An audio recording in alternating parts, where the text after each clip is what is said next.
मेरा नाम सीमा है। मैं 35 साल की हूँ और मेरी शादी को 15 साल हो चुके हैं। मैं एक गांव में रहती हूँ। मेरी फिगर अभी भी वैसी ही है जैसे 20 साल पहले थी, थोड़ी भरी हुई, कर्व्स वाली, जो मुझे देखकर लोग कहते हैं कि मैं अभी भी जवान लगती हूँ।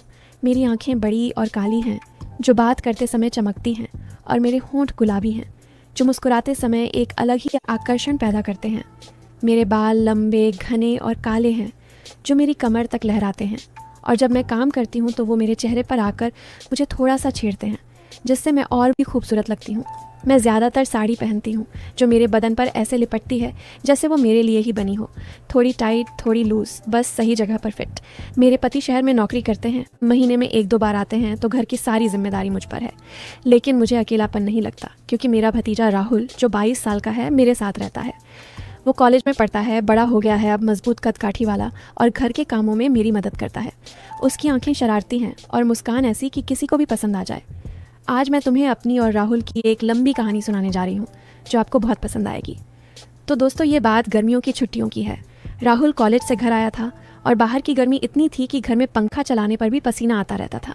मैं सुबह सुबह उठती हूँ, जैसे हर देसी औरत करती है। पहले चूल्हा जलाओ, चाय बनाओ, फिर नाश्ता। उस दिन मैं रसोई में आटा गूंथ रही थी। मेरे हाथ आटे से चिपके हुए थे और पसीना मेरी गर्दन से बहकर नीचे की तरफ जा रहा था। तभी राहुल अंदर आया, नींद से जागा हुआ, बाल बिखरे हुए, और बोला, चाची गुड मॉर्निंग, क्या मदद करूं? मैंने मुस्कुराकर उसकी तरफ देखा। उसके मजबूत कंधों पर नजर गई और कहा, अरे बेटा आ जाओ, ये आटा थोड़ा सख्त हो रहा है, तुम्हारे मजबूत हाथ लगाओ, गूंथ दो, मेरे हाथ थक गए हैं। वो हंसकर मेरे पास आ गया, इतना करीब कि उसके शरीर की गर्माहट मुझे महसूस हो रही थी। उसके हाथ मेरे हाथों के ऊपर रखकर आटे को दबाने लगे। मैंने महसूस किया कि उसके हाथ कितने रफ थे, लेकिन दबाव देते समय नरम भी। आटा गूंथते हुए उसकी उंगलियां मेरी उंगलियों से रगड़ खा रही थीं, और मैंने सोचा, ये कितना नज़दीकी लग रहा है। मैंने धीरे से कहा, राहुल ज़्यादा ज़ोर मत लगाओ, आटा नरम रखना है वरना रोटी सख्त हो जाएगी। वो मेरी आंखों में देखकर बोला, चाची मैं जानता हूँ, नरम चीज़ों को संभालना आता है मुझे, धीरे धीरे दबाओ तभी मज़ा आता है। उसकी बात सुनकर मेरे मन में एक हल्की सी लहर दौड़ी। फिर हम दोनों साथ में गूंथते रहे। उसके कंधे मेरे कंधे से छूते रहे और पसीने की वजह से हमारी सांसें तेज़ हो गईं। बाहर से कोई देखता तो सोचता कि कितना क्लोज मोमेंट है, लेकिन असल में ये सिर्फ घर का काम था। आटा गूंथने के बाद मैंने हाथ धोए और राहुल ने भी। उसके हाथ अभी भी गीले थे और वो मुझे देखकर बोला, चाची आपके हाथ कितने नरम हैं। आटे में भी चमक बनी रही। मैंने हंसकर कहा, प्रैक्टिस से बेटा, चलो अब चाय बनाते हैं। चाय की केतली चढ़ाई मैंने और राहुल पास खड़ा हो गया केतली को देखते हुए। उसका शरीर मेरे इतना करीब था कि उसकी टी शर्ट की खुशबू मुझे आ रही थी, एक जवान लड़के की तरह, थोड़ी मस्की। मैंने चाय में अदरक डाली और कहा, ये ताली अदरक डालो, गर्माहट बढ़ जाती है, शरीर में जान आ जाती है। वो बोला, चाची आपकी चाय पीकर तो पूरा शरीर गर्म हो जाता है, लेकिन अच्छे तरीके से। फिर चाय उबल रही थी और वो केतली को हिलाने लगा। उसका हाथ मेरे हाथ से टकराया और मैंने कहा, सावधान, गर्म है, चल जाएगा। वो हंसकर बोला, चाची आप पास हो तो जलने का डर नहीं, आप ठंडक देती हो। हम दोनों ने चाय ली और टेबल पर बैठ गए। मैंने उसकी प्लेट में पराठा रखा गरम गरम और कहा, खा लो, ठंडा हो जाएगा तो स्वाद नहीं आएगा, गरम चीज़ें गरम ही अच्छी लगती हैं। वो बोला, चाची आप सही कह रही हो, गरम चीज़ें छूने में मज़ा आता है। खाते समय वो कॉलेज की बातें सुना रहा था कि वहाँ की लड़कियाँ कैसे फैशन करती हैं, कैसे बात करती हैं। मैं सुनती रही और कहा, राहुल तुम्हें कोई पसंद आई? वो शर्माकर बोला, चाची आप जैसी कोई नहीं, आपकी केयर, आपकी मुस्कान, सब यूनिक है। उसकी आंखें मेरे चेहरे पर टिकी थीं और मैंने सोचा कहीं ये कुछ और तो नहीं सोच रहा। लेकिन बात खत्म हुई और हम उठे। नाश्ता करने के बाद वो बोला, चाची आज दिन भर क्या करें? मैंने कहा, घर की सफाई और फिर देखते हैं। फिर दोपहर तक हम रसोई से निकले नहीं। मैं लंच बनाने लगी, सब्जी काट रही थी। राहुल आया और बोला, चाची मैं काटूं? मैंने चाकू दिया और वो काटने लगा। उसके हाथ तेज चल रहे थे और मैंने कहा, धीरे से राहुल, सब्जी नरम है, ज़्यादा काटोगे तो मसल जाएगी। वो बोला, चाची मैं जानता हूँ कैसे हैंडल करना, नरम चीज़ों को जेंटली रखो। हम दोनों साथ में काटते रहे। उसके घुटने मेरे घुटनों से छूते रहे क्योंकि रसोई छोटी थी। पसीना बह रहा था और मैंने अपना पल्लू सरकाया ताकि ठंडक लगे। राहुल की नज़र वहाँ गई लेकिन जल्दी हट गई। मैंने सोचा लड़का बड़ा हो रहा है, शायद थॉट्स आते हैं, लेकिन कुछ नहीं कहा। लंच बनने के बाद हम खाए और बातें की। वो बोला, चाची आपका खाना खाकर शरीर में एनर्जी आ जाती है। मैंने कहा, हाँ, अच्छा खाना सब कुछ अच्छा बनाता है। फिर हमने दोपहर में थोड़ा आराम किया हमने, लेकिन गर्मी से नींद नहीं आ रही थी। मैं बिस्तर पर लेटी थी और राहुल आया। चाची क्या मैं आपके पैर दबा दूँ, थक गई होंगी। मैंने कहा, नहीं बेटा, लेकिन अगर मन है तो। वो बैठ गया और मेरे पैर दबाने लगा। उसके हाथ मेरे पैरों पर थे, धीरे धीरे दबाव दे रहे थे।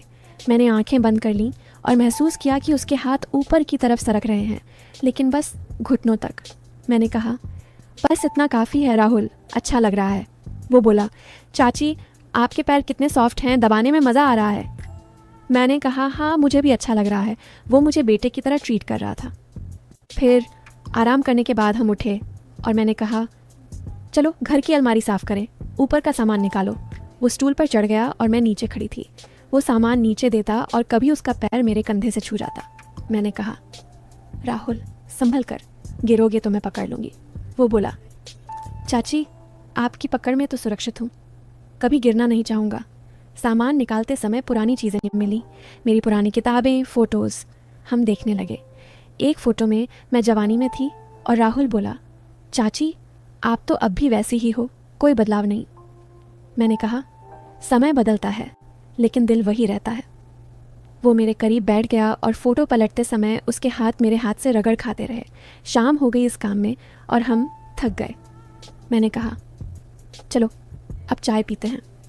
चाय पीते समय वो बोला, चाची आज का दिन आपके साथ कितना अच्छा गुजरा।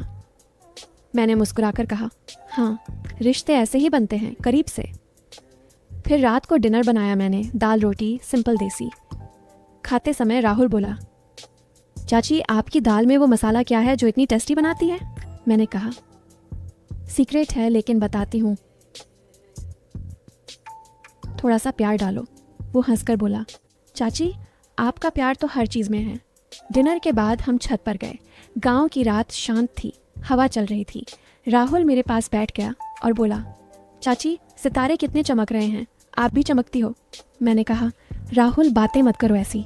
लेकिन वो बोला, चाची सच है, मुझे आपसे बात करना अच्छा लगता है। हम बातें करते रहे, उसके सपनों की, मेरी ज़िंदगी की। फिर रात हो गई और हम सोने चले गए। मैंने सोचा ये लड़का कितना केयरिंग है, लेकिन बॉन्डेज रखनी है। अगले दिन सुबह राहुल पहले जागा। मैं उठी तो वो रसोई में था, चाय बना रहा था। मैंने कहा, वाह आज तुम। वो बोला, चाची आप हर दिन करती हो, आज मैं बैठ गई और वो चाय लेकर आया।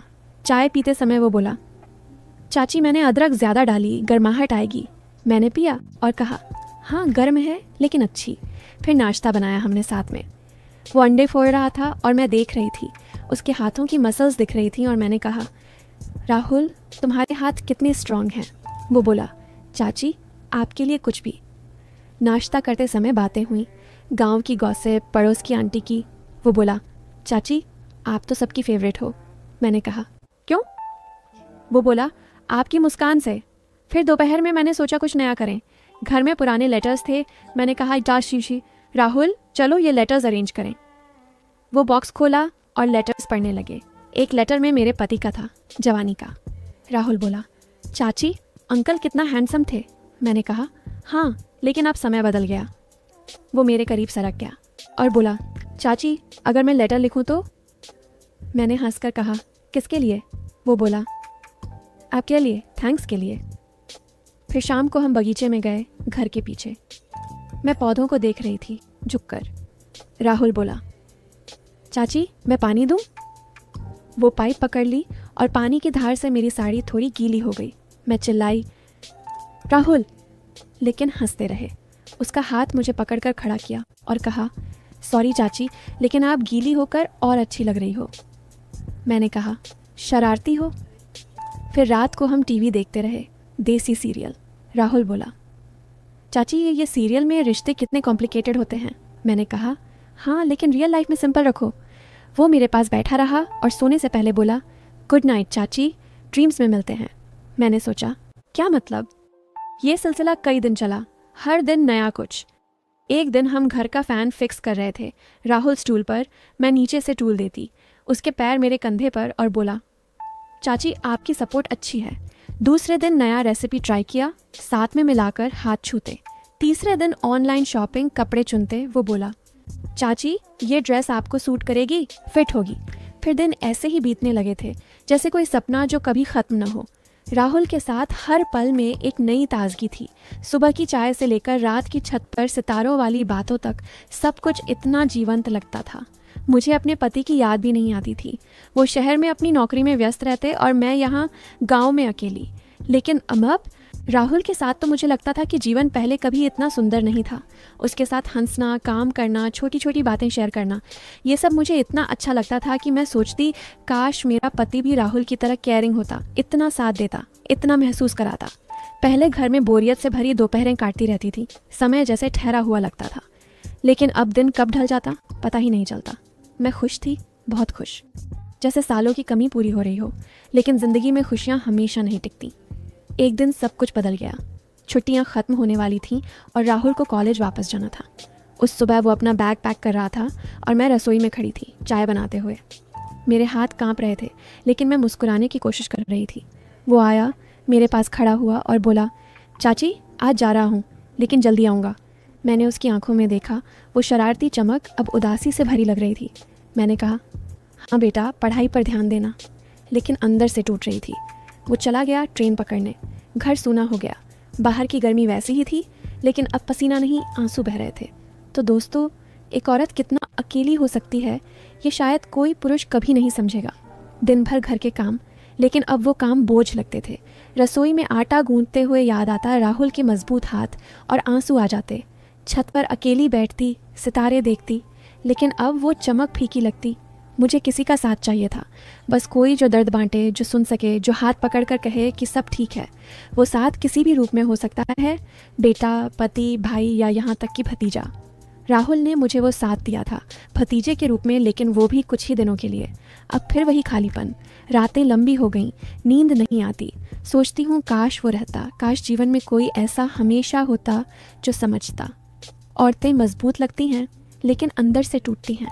उन्हें बस प्यार चाहिए, समझ चाहिए, साथ चाहिए, न कि अकेलापन जो हर पल काटता है। दोस्तों, सीख लो, औरत को समझो। वो क्या चाहती है? बस एक कंधा जहाँ सर रख सके, एक हाथ जो थाम सके, एक दिल जो महसूस कर सके। रिश्ते बनाओ, उन्हें निभाओ, क्योंकि अकेलापन किसी को भी तोड़ सकता है। आपको कहानी कैसी लगी बताओ कमेंट्स में। चैनल को सब्सक्राइब करो, लाइक करो, शेयर करो और कमेंट ज़रूर करो ताकि ऐसी और कहानी